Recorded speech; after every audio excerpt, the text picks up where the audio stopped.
अभ्यर्थियों, जैसा आप जानते हैं कि कुछ प्रमुख समाचार पत्रों ने एमपीपीएससी से राज्य सेवा मुख्य परीक्षा 2020 के परीक्षा परिणाम और आगे की कार्य योजना से संबंधित स्पष्टीकरण प्राप्त करते हुए अपने अंक में प्रकाशित किए हैं और बताया है कि किस प्रकार इसमें अभी कानूनी रूप से कोई व्यवधान ना आए, इसके ऊपर मंथन चल रहा है। तो ऐसे ही एक विषय से हम आपको अवगत करा रहे हैं जो कि आने वाले समय में अभ्यर्थियों की परेशानी का कारण बन सकता है और इसके ऊपर दोबारा याचिकाएं दाखिल हो सकती हैं। अभ्यर्थियों, आपका ऑनलाइन एग्जाम गुरुकुल में बहुत स्वागत है। कृपया हमारे चैनल को सब्सक्राइब कर लीजिए और अगर आपको ये वीडियो पसंद आ रहे हो तो इन्हें लाइक शेयर ज़रूर कीजिए। आपके कमेंट द्वारा हमें आपसे संवाद स्थापित करने का मौका मिलता है और पता चलता है कि आपकी क्या आशा अभिलाषा है।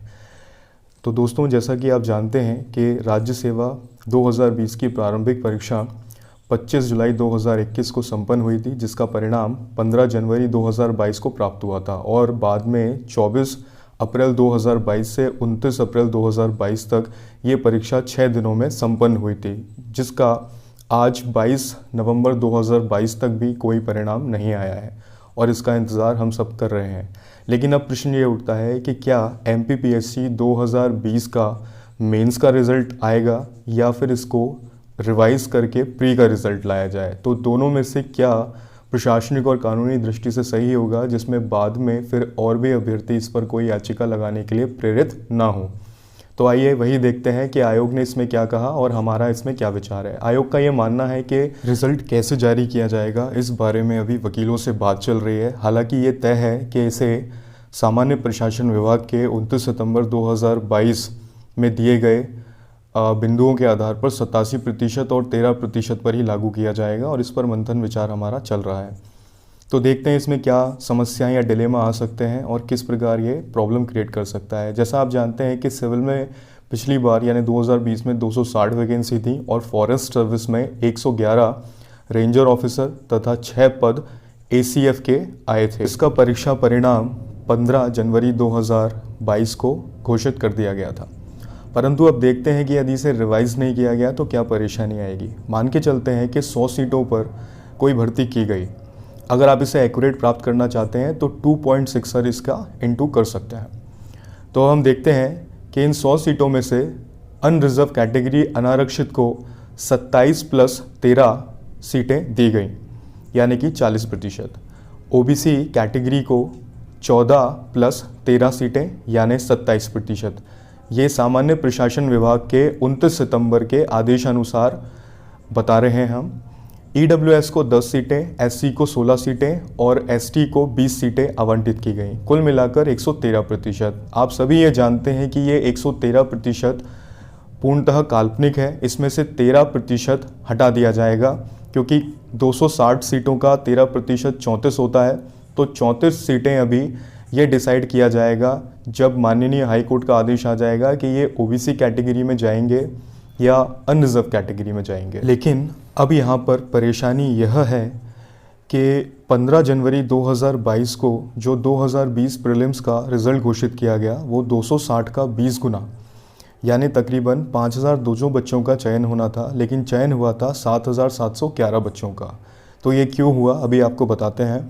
परंतु सेम यही चीज़ फॉरेस्ट सर्विस में भी हुई थी। जैसा आपको ज्ञात होगा कि फॉरेस्ट सर्विस में रेंज ऑफिसर के 111 पद थे और एसीएफ के 6 पद यानी कुल मिला के 117 पद। यदि इसका हम 20 गुना करते हैं तो रेंज ऑफिसर के हमें 2220 पद और वहीं एसीएफ के हमें 120 पद प्राप्त होते हैं। यानी कुल मिलाकर ये 2320 बच्चों का सिलेक्शन किया जाना था, लेकिन चयन जो हुआ था वो हुआ था 3129 बच्चों का। तो ये दोनों सर्विसेज में, चाहे वो सिविल हो या वो फॉरेस्ट सर्विस हो, इन दोनों में अतिरिक्त बच्चे कहाँ से आए ये हम आपको बता रहे हैं। और आप जानते भी होंगे ऐसा इसलिए होता है कि जब कभी जो कट ऑफ निर्धारित किया जाता है, जैसे कि कट ऑफ निर्धारित हुआ जनरल कैटेगरी के लिए 140, ओबीसी और ईडब्ल्यूएस के लिए 132, तो यदि 132 के आंकड़े तक ये 5200 या फिर फॉरेस्ट सर्विस का जो कट ऑफ था वहाँ 2340 बच्चे प्राप्त हो भी गए, तो उसके बाद भी जितने भी बच्चे सेम वही कट ऑफ लाते हैं तो उन सभी को अंदर योग्य माना जाता है, अंदर लिया जाता है परीक्षा के मेंस के प्रोसेस में। तो इस तरह से यहाँ पे हम आपको कट ऑफ भी बता रहे हैं कि जैसे अनरिजर्व कैटेगरी में 140 कट ऑफ था, ओबीसी ईडब्ल्यूएस में 132 था, एससी का 130 था मेल कैटेगरी का और एसटी का 120 था। तो अब यहाँ पर समस्या क्या है? समस्या ये है कि यहाँ पर 100% 13 का फॉर्मूला नहीं था, यहाँ पर 87% 26 का फॉर्मूला नहीं था, यहाँ पर केवल एक कट ऑफ था। लेकिन अब सामान्य प्रशासन विभाग के 29 सितंबर 2022 को दिए गए आदेश पत्र में जो उन्होंने 87% और 26% यानी 13+13% का जो फॉर्मूला दिया है परीक्षा परिणाम घोषित करने का, उसमें जो कट ऑफ निर्धारित हो रहे हैं वो दो निर्धारित हो रहे हैं। बी श्रेणी का, बी कैटेगरी का अलग कट ऑफ और ए सूची का अलग कट ऑफ, जैसा आप सभी को ज्ञात होगा कि जो 2019 और 2021 में भी हुआ है। तो अब अगर हम मानते हैं कि मेंस इंटरव्यू में भी ये सूची अदला बदली नहीं की जा सकती, जैसा कि उन्होंने अपने बिंदु क्रमांक 3 में भी बताया है कि 87% का रिजल्ट घोषित किया जाएगा, परंतु 13 और 13% को होल्ड कर दिया जाएगा और ये माननीय हाई कोर्ट के फैसले के बाद आएगा। लेकिन अभी ये याचिका सुप्रीम कोर्ट में भी चली गई और आपको याद होगा कि हाई कोर्ट ने कहा है कि आप सुप्रीम कोर्ट से अगर इन याचिकाओं को विड्रॉ कर लेते हैं तो हम इस केस में आपको इसमें अपना निर्णय सुना सकते हैं। तो जल्दी उम्मीद करते हैं कि हाई कोर्ट भी अपना निर्णय सुनाएगा और जो भी स्थिति है ओबीसी और अनरिजर्व कैटेगरी के लिए वो क्लियर हो सकेगी। तो ये 87% और 26% की जो दो सूचियां अभी बनाई जा रही हैं, इसमें 26% की सूची को पूर्णतः प्रावधानिक किया गया है और इसे अभी घोषित भी नहीं किया जाएगा। तो मान के चलते हैं कि ये 100 सीटों में जो हमारे 87% बच्चे हैं इनको तो रिजल्ट मिल जाएगा, यानी 27 सीटों पर 20 गुना बच्चे यानी 540 बच्चे अनरिजर्व कैटेगरी के, ओबीसी के 280, ईडब्ल्यूएस के 200, एससी कैटेगरी के 320 और एसटी कैटेगरी के लगभग 400 बच्चों का परिणाम पूर्ण रूप से उनके इंटरव्यू के बाद घोषित कर दिया जाएगा। और इसमें से भी ईडब्ल्यूएस, एससी और एसटी को कोई समस्या नहीं आएगी क्योंकि रोस्टर प्रक्रिया तब लागू नहीं की गई थी।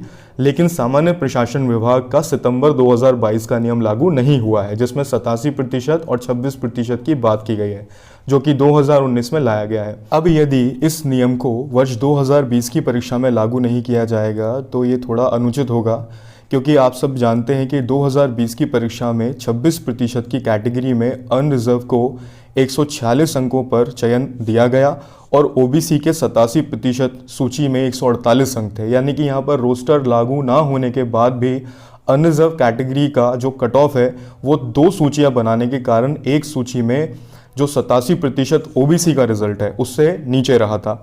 तो यहाँ पर ये बात तभी जस्टिफाई हो सकेगी जब दो सूचियों को बिल्कुल एक दूसरे से अलग रखा जाएगा, क्योंकि आयोग ने भी यही तर्क दिया है कि जब हमने 26% को एकदम अलग कर दिया और सामान्य प्रशासन विभाग के बिंदु क्रमांक 3 में भी जो 29 सितंबर को उन्होंने जारी किया था उसमें भी कहा है कि ये लिस्ट एक दूसरे से इंटरचेंज नहीं हो सकती, इनकी प्रक्रिया पूर्णतः अलग अलग चलेगी। तो अब हम आपको बताने वाले हैं कि समस्या कहाँ आ रही है।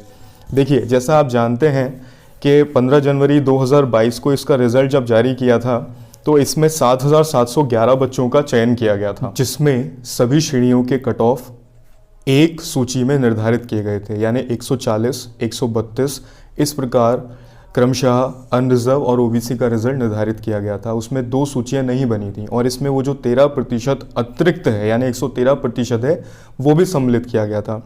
लेकिन अब जैसा कि कहा जा रहा है कि इसे दो भागों में तोड़ दिया जाए, क्या समस्या है? इसको दो भागों में तोड़ा जा सकता है। 113 को अगर हम 26 और 87% में तोड़ दें तो आराम से मुख्य परीक्षा का रिजल्ट घोषित किया जा सकता है, लेकिन ऐसा नहीं है। बताते हैं आपको ऐसा क्यों नहीं है। देखिए, अभी जो भी परीक्षा परिणाम जारी किए जा रहे हैं, चाहे वो 2019 का हो या 2021 का, उन सभी को सामान्य प्रशासन विभाग के आदेश पत्र 29 सितंबर 2022 के परिप्रेक्ष्य में जारी किया जा रहा है। उसमें साफ कहा गया है कि यहाँ दो सूचियाँ बनेंगी और दोनों एक दूसरे से कनेक्ट नहीं होंगे।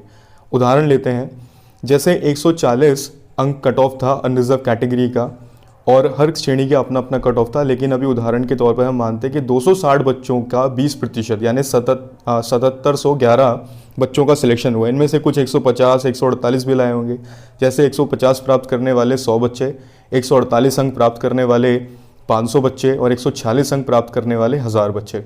अब क्योंकि ये चयन 40% कुल में कर दिया गया था तो ये 1771 बच्चे आ गए थे, लेकिन इन 1771 बच्चों का एक ही कट ऑफ जारी था। अब यदि हम इसको दो भागों में तोड़ें, जैसे अनरिजर्व कैटेगरी को हम दो भागों में तोड़ें तो इसमें हमें 27 और 13% मिलेगा, और ओबीसी को तोड़े तो 14 और 13 मिलेगा। तो यदि हम इन 7,711 बच्चों को दो भागों में डिवाइड करेंगे तो हमें ऊपर कुछ बच्चों की संख्या चाहिए और कुछ नीचे बच्चों की संख्या चाहिए। मान के चलते हैं 140 पर 4,711 बच्चे स्थित हैं जिन्होंने 140 अंक प्राप्त किए। तो अब इसको कैसे तोड़ेंगे? देखिए, सबसे पहले हम 260 सीटों का 13% निकालते हैं, और ये 13% होता है 260 सीटों का तकरीबन 34। तो 13%, अगर 13% 34 हुआ तो इसका 20 गुना करने पर हमें मिलेंगे 680 बच्चे। तो 680 बच्चों का चयन 20 सूची में होगा। अब 680 4,711 से काफ़ी कम है, लेकिन इनको कहाँ पे रखा जाएगा? 4,711 में, क्योंकि हमें 13% की सूची बनानी है। लेकिन यदि हम दूसरी ओर देखें कि 260 में से हमने 34 बच्चे कम कर दिए 20 सूची के, तो हमारे पास 226 बच्चे बचते हैं, जिसका 20 गुना कितना होगा? जिसका 20 गुना हमें मिलेगा तकरीबन यह आएगा 4,520। तो 4,520 बच्चे हमें किस में ले लें? 87% की सूची में। अब क्योंकि हमने ऊपर देखा कि ऊपर हमारे पास कुल बच्चों की संख्या 4,520 है ही नहीं, वहाँ तो हमें 3,000 3,500 बच्चे मिल रहे हैं। तो हमें कहाँ आना पड़ेगा? हमें 140 वाली सूची में आना पड़ेगा। तो सारे बच्चे जितने भी 140 अंक लाएंगे वो किस में आ जाएंगे? 87%। और ये कट ऑफ अपने आप नीचे होकर 138 136 आएगा। देखिए ओबीसी में समझते हैं, यहाँ पर 132 कट ऑफ गया था, 27% एक अंक कट ऑफ आने पर, और अब इसमें हमने 13% को अलग रख दिया है, तो यानी 13% की सूची अलग बनेगी। तो अपने आप ये सूची 130 पर जाएगी, या उससे नीचे भी जा सकती है, हो सकता है ये 128 तक चली जाए। हम आपको इसको दोबारा से एक और एग्जाम्पल में लास्ट में फिर से समझाएंगे यदि आप नहीं समझ पाए हैं तो। लेकिन अगर इसको आयोग ने नहीं समझा या इस पे काम नहीं हुआ तो याचिकाओं का दौर फिर आएगा और ये परीक्षा फिर से बाधित हो जाएगी। यहाँ पर ये याद रखना भी बहुत आवश्यक है कि 2019 के रिज़ल्ट में 2 कट ऑफ जारी किए गए हैं। 2022 में भी जो अब नोटिफिकेशन आएगा उसमें भी यही 87% और 26% का रूल फॉलो किया जाएगा। और आप सभी को ज्ञात होगा कि जो कोर्ट में केस चल रहा है, 1918 बच्चों में से कुछ बच्चों ने जो केस लगाया है, रिवाइज रिजल्ट को चैलेंज किया है, उसकी अब डेट 29/11 दे दी गई है। तो ये परेशानी लगातार बढ़ती ही जाएगी अगर रिज़ल्ट सही से जारी नहीं किए जाते। मेंस का रिज़ल्ट ना जारी करके रिवाइज्ड फिर से प्री निकाल दिया जाए तो ज़्यादा अच्छा रहेगा, क्योंकि ये जिस तरह 1918 बच्चे अभी परेशान हो रहे हैं, कम से कम वैसे 2020 वाले बच्चों को परेशान नहीं होना पड़ेगा। क्योंकि ये बिल्कुल सिंपल सी बात है कि कट ऑफ को 2 भागों में बांटना है, और जहाँ पर भी 87% ब्रेक डाउन करेगा वो सारे बच्चे 87% में एंटर हो जाएंगे। तो फिर कुछ ना कुछ बच्चों की संख्या कम होगी तो वो कहाँ से पूर्ति होगी? कट ऑफ डाउन करके। प्यारे अभ्यर्थियों, हम आपको एक और उदाहरण के द्वारा इसे स्पष्ट करने का प्रयास कर रहे हैं। जैसा आप सभी को ज्ञात है कि पिछला जो रिज़ल्ट आया था जनवरी 2022 में प्रीलिम्स का, वो 113% के आधार पर आया था। लेकिन अभी सामान्य प्रशासन विभाग ने सितंबर 2022 में अपने आदेश पत्र में बताया है कि 87% की एक सूची बनेगी, जिसे हम ए सूची के नाम से जानते हैं, और दूसरी सूची होगी 13 + 13%। इस प्रकार पहले केवल एक सिंगल कट ऑफ के माध्यम से कट ऑफ निर्धारित किया गया था, लेकिन अभी 2 सूची बन जाने के बाद 2 कट ऑफ निर्धारित होंगे। किसके? एक जनरल कैटेगरी का और एक ओबीसी कैटेगरी का। क्योंकि ये 13% में से कौन सा 13% रह जाएगा और कौन सा चला जाएगा ये हाई कोर्ट निर्धारित करेगा, और उसके बाद बचा हुआ 100% सीटों पर रिज़ल्ट घोषित किया जाएगा और 13% को हटा दिया जाएगा। लेकिन ये होगा हाई कोर्ट के डिसीज़न के बाद, और हाई कोर्ट अपना डिसीज़न तब देगा जब सुप्रीम कोर्ट से याचिका हटा दी जाएगी, जैसा कि उन्होंने अपनी आखिरी सुनवाई में कहा। और ये ओबीसी या अनरिजर्व किस कैटेगरी से हटाया जाएगा ये बाद में ही पता चल पाएगा, और किसको 13% सीट प्राप्त होंगी, ये ओपन में रहेंगी या ओबीसी में जाएंगी। तो अभ्यर्थियों, अब आगे बढ़ते हैं। जैसा कि आप जानते हैं कि 15 जनवरी 2022 को परीक्षा परिणाम घोषित किया गया था प्रारंभिक परीक्षा का, जिसमें केवल एक single cut off 140 unreserved category के लिए और एक single cut off OBC category के लिए 132 निर्धारित किया गया था, जिसमें 13% की 2 अलग कट ऑफ यानी 26% की सूची का कोई प्रावधान नहीं था। आप सभी को ज्ञात होगा कि ऐसा होगा कि 140 से ज़्यादा भी काफ़ी सारे अभ्यर्थियों के नंबर आए होंगे। तो हम एक अध्ययन करके देखते हैं कि इसमें क्या संभव हो सकता है। देखिए, कट ऑफ था 140, मान के चलते हैं कि 148 नंबर तक भी प्राप्त किए होंगे, 150 तक भी प्राप्त किए होंगे। लेकिन उस समय 27 + 13 का फॉर्मूला लागू नहीं था अनरिजर्व कैटेगरी के लिए, और यहाँ पर हमने 100 सीटों का उदाहरण माना है आपको समझाने के लिए। यदि आप चाहें एक्यूरेट संख्या तो जैसा कि 260 सीटें हैं तो 2.6 से आप इंटू करके इसकी एक्यूरेट संख्या निकाल सकते हैं।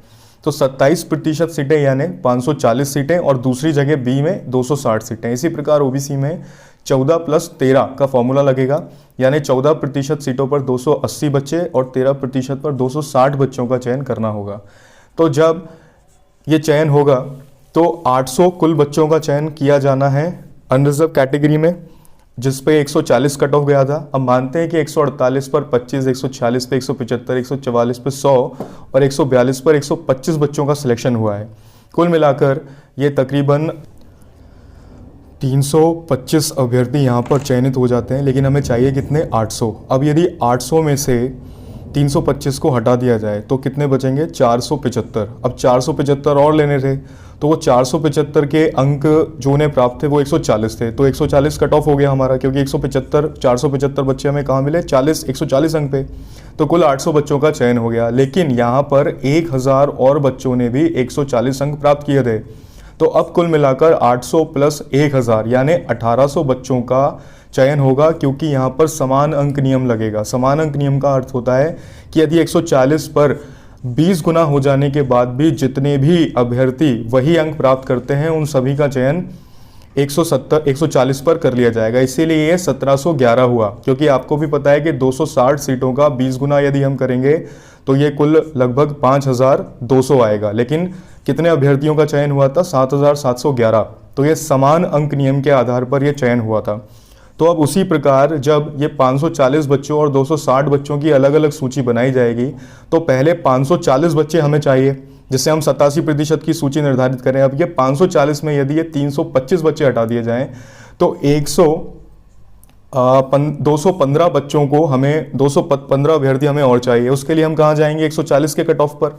तो 140 में 475 पहले थे, अब वो चाहे 215 हो या 475 सभी का चयन माना जाएगा अगर वो समान अंक नियम के तहत आते हैं। तो ये सभी कहाँ चलेगा? 140 वाले में 87% में। अब हमें 260 13% वाली सूची में और चयनित करने हैं, तो उनके लिए हम अपने आप कट ऑफ डाउन होगा और 138 जाएगा, जिसमें 260 अभ्यर्थियों का चयन किया जाएगा और हो सकता है कि इससे ज़्यादा होंगे वही समान अंक नियम के आधार पे, तो उनका भी चयन कर लिया जाएगा। ठीक इसी प्रकार ओबीसी कैटेगरी में जो 132 कट ऑफ था वहाँ पर हमें कुल 540 बच्चों का सिलेक्शन करना था, लेकिन अब ये दो भागों में बढ़ जाएगा, 280 और 260।